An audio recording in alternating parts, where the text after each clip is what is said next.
ঠাকুর মা স্বামীজির শ্রীচরণে ভক্তিপূর্ণ প্রণাম জানিয়ে আজকের নিবেদন সাধন জীবনের সংক্ষিপ্ত রূপরেখা। দিলীপ পাল। অস্ত সূর্যরঞ্জিত রক্তিম আকাশ, আকাশের গায়ে সারি সারি গাছের মাথা ছাড়িয়ে রক্তিমাভ মেঘের মহানীয়তা, আর নিচে দামোদর নদের জল ও রাঙারশ্মির অপরূপ বর্ণচ্ছটা নিয়ে বট অশ্বত্থের স্নিগ্ধ ছায়াঘেরা শিবক্ষেত্র সোমসার গ্রামের রাঙামাটি পাড়ের চরণ স্পর্শ করে বয়ে চলেছে গঙ্গার সঙ্গে মিলনের আকুল আশায়।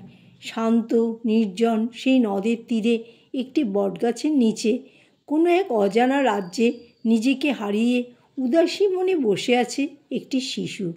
প্রকৃতির সন্ধ্যাবেলার এই অপূর্ব পরিবেশে শিশুটি তার মুগ্ধ ডাগর দুটি চোখ মেলে অন্তর্মুখ মনে ধ্যানমগ্ন হয়ে অনন্তকে আস্বাদন করছে।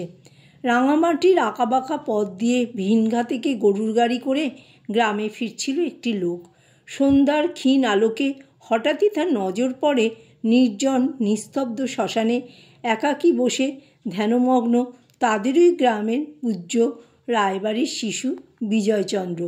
চমকে উঠে তাড়াতাড়ি গাড়ি থেকে নেমে কাছে গিয়ে সে ডাকে, কি ঠাকুর, এখানে কি করছো? ধ্যান উত্থিত শিশু বিজয়চন্দ্র বলেন, কি জানি, এখানে খুব ভালো লাগছে তাই বসে আছি। লোকটি, খুব হয়েছে, এখন বাড়ি চলো বলে তাকে গরুর গাড়িতে তুলে বাড়ি পৌঁছে দিয়ে যায়। এই শিশু বিজয়চন্দ্রই পরবর্তীকালে রামকৃষ্ণ সংঘের দ্বাদশ সংঘগুরু শ্রীমৎ স্বামী ভূতেশানন্দজি মহারাজ। ধর্মপ্রাণা মাতা চারুবালা দেবীর সান্নিধ্যেই শিশু বিজয়চন্দ্রের ধর্মজীবন গঠিত হতে থাকে। মায়ের যেমন ছিল পুত্র অন্তঃপ্রাণ, পুত্রেরও তেমনি মা অন্তঃপ্রাণ। মায়ের সঙ্গে নিত্য ফুল বেলপাতা দিয়ে গৃহদেবতা সদাশিবের পুজো করতেন শিশু বিজয়চন্দ্র। রাত্রে মায়ের মুখে রামায়ণ, মহাভারত, পুরাণাদি থেকে গল্প শুনতেন।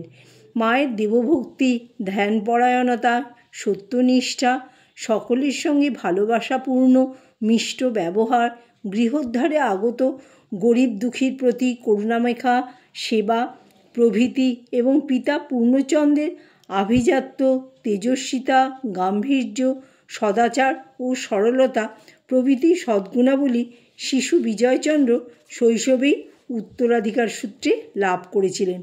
সোমেশ্বর শিবের নাম থেকেই গ্রামের নাম সোমসার, যেন শিব ঠাকুরের দেশ। আর এত বেলগাছও আছে এ দেশটায়, সর্বত্র বিল্ব ফুলের সুগন্ধ। শিবরাত্রি, গাজন প্রভৃতি উৎসবে সমস্ত গ্রাম মেতে ওঠে।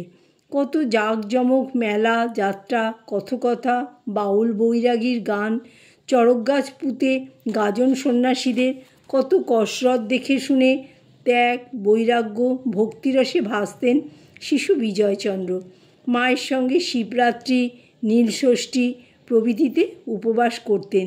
মেয়েরা হাসাহাসি করত, ছেলেরা আবার নীলের উপোস করে নাকি? তিনি বলতেন, শিব কি শুধু মেয়েদেরই? শিব সকলের। মা কিন্তু পুত্রকে ধর্মে কর্মে খুব উৎসাহ দিতেন। মায়ের কাছে শুনেছেন সাধু সন্ন্যাসীরা পাহাড়ে পর্বতে ভগবানের ধ্যানে মগ্ন থাকেন, তীর্থে তীর্থে তপস্যার জন্য ভ্রমণ করেন। তাই তীর্থ ভ্রমণের আকর্ষণে শিশু বিজয়চন্দ্র ঘর ছেড়ে বেরিয়ে পথে চলেছেন। কিছুই জানেন না। জীবনের উষালগ্নের মুক্তির বিশ্বগ্রাসী ক্ষুধার প্রথম আস্বাদের পাগল করা আনন্দে গাছপালার ছায়াঘেরা রাঙামাটি পথের হাতছানি দেওয়া ডাকে ডাগর নবীন দুটি চোখ মেলে ভবঘুরের মন নিয়ে দূর থেকে বহু দূরে চলেছেন, যেন অনন্তের সন্ধানে। সে কি আকর্ষণ, সে কি আনন্দ, তা ভাষা দিয়ে বুঝাবার নয়, শুধু অনুভূতিতেই তার সন্ধান মেলে। গ্রামান্তরে শিশু বিজয়চন্দ্রকে একাকী হেঁটে যেতে দেখে গ্রামের একটি লোক অবাক হয়ে জিজ্ঞেস করে, কই যাও ঠাকুর? শিশু বিজয়চন্দ্র বলেন, তীর্থ ভ্রমণে যাচ্ছি। লোকটি বলে, অনেক হয়েছে, এখন বাড়ি চলো, তোমায় বাড়ি পৌঁছে দিই। বাড়িতে এসে মাকে বলে, ছেলের খোঁজ রাখেন না, কত দূর চলে গিয়েছিল। ব্রাহ্মণ পরিবারের রীতি অনুযায়ী যথাসময়ে শিশু বিজয়চন্দ্রের উপনয়ন হয়। গায়ত্রী মন্ত্র ও আনুষ্ঠানিক পূজার অধিকার পেয়ে তার আনন্দ আর ধরে না। তখন থেকেই তিনি যথাযথ ব্রহ্মচর্য পালন শুরু করেন। পুরুষ গঙ্গা জ্ঞানে পূর্ণ দামোদর নদের বটতলা ঘাটে নিত্য স্নান করতেন। তারপর কিছুক্ষণ গায়ত্রী মন্ত্র জপ করে গামছায় মুখ ঢেকে বাড়ি ফিরতেন। মা ছাড়া অন্য কোনো মেয়েদের মুখের দিকে তাকাতেন না। ধুতি ও ফতুয়া পরতেন, জুতা পরতেন না, মাথায় শিখা রাখতেন শুরু করেন। সদাশিবের মন্দিরে নিত্য পূজা ও জপ ধ্যান করতেন। কঠোরভাবে ব্রহ্মচারীর মতো শুদ্ধ পবিত্র জীবন যাপন করতেন। এই সময় সর্বদা গৃহদেবতা সদাশিবের মন্দিরে তাকে গভীর ধ্যানমগ্ন থাকতে দেখা যেত। বিশেষ দিনে সোমেশ্বর শিব মন্দিরেও পূজা ও ধ্যানাদি করতেন। বাড়ির চণ্ডীমণ্ডপে প্রতি বৎসর জগদ্ধাত্রী পূজার সময় পূজা দেখতে দেখতে তিনি তন্ময় হয়ে গভীর ধ্যানে মগ্ন হয়ে পড়তেন। সন্ধ্যারতির সময়ও ভক্তিপূর্ণ হৃদয়ে অনিমেষ নয়নে দেখতে দেখতে দেবীকে চামড় দিয়ে ব্যঞ্জন করতেন। তখন যেন অনুভব করতেন মা জগদ্ধাত্রী জগৎকে ধারণ করে আছেন, আর মনোকরীকে বশ করতে পারলে তবেই মা হৃদয়ে উদিত হবেন। তাই আকুল হয়ে দেখা দাও বলে আন্তরিকভাবে মায়ের কাছে প্রার্থনা করতেন। সত্য কথাই কলির তপস্যা। এটি শিশু বিজয়চন্দ্রের জীবনে একটি ঘটনার মাধ্যমে শৈশবেই সুদৃঢ়ভাবে প্রতিষ্ঠিত হয়। গ্রামের অশ্বিনী মাস্টারের পাঠশালায় তিনি পড়তেন। একদিন সকাল সকাল পাঠশালা ছুটি হয়ে যায়। বাড়ি আসতেই মা বলেন 1 পয়সার বেগুন এনে দিতে, তরকারি রাঁধবেন। সোমেশ্বর শিব মন্দিরের পাশে দামোদরের তীরে হাট বসত। এক ছুটে হাটে পৌঁছে দেখেন বেগুনওয়ালার কাছে খুব ভিড়। তাড়াতাড়ি বেগুন নেওয়ার জন্য পয়সাটি আগেই দিয়ে তিনি বেগুন চাইতে লাগলেন। কিন্তু তিনি আগে যে পয়সা দিয়েছেন তা বেগুনওয়ালা মানল না, আর বেগুনও দিল না। শুধুই বলতে লাগলো, তুমি মিথ্যে কথা বলছো। তিনি দুঃখে অভিমানে কাঁদতে কাঁদতে বাড়ি এসে মাকে সব ঘটনা বললেন। স্নেহময়ী মা তাকে বুকে জড়িয়ে ধরে আদর করে বললেন, আমার বেগুন চাই না, তুমি সবসময় সত্য কথা বলবে ও সত্য পথে থাকবে।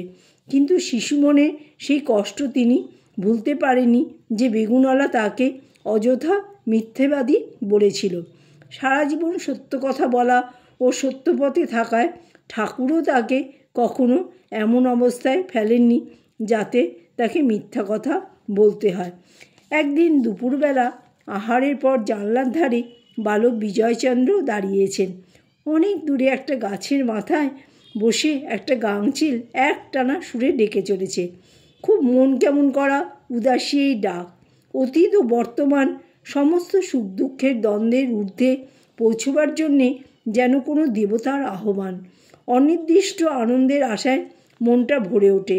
মনে হয় একটা কিছু যেন ঘটবে, একটা বড় কোনো আনন্দ এর পরে যেন অপেক্ষা করে আছে। সেদিন হঠাৎই বাবার বইয়ের বাক্সটা চুপি চুপি খুললেন। অধীর আগ্রহের সঙ্গে এ বই ও বই দেখতে দেখতে গিরিশচন্দ্রের ভগবত বিশ্বাসমূলক নাটক পূর্ণচন্দ্র বইটি দেখলেন। আশ্চর্য হয়ে বইটি নিয়ে জানলার ধারে বসলেন। রুদ্ধশ্বাসে এক মনে পূর্ণচন্দ্র পড়তে থাকলেন।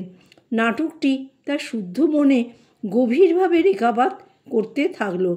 মহাকবি গিরিশচন্দ্র নাটকটিতে লিখেছেন, দুরন্ত সংসার পাথারে একমাত্র আশ্রয় ত্যাগ, বৈরাগ্য, সহায়ে ঈশ্বর প্রত্যয়। জয় ঠাকুর, জয় মা, জয় স্বামীজি।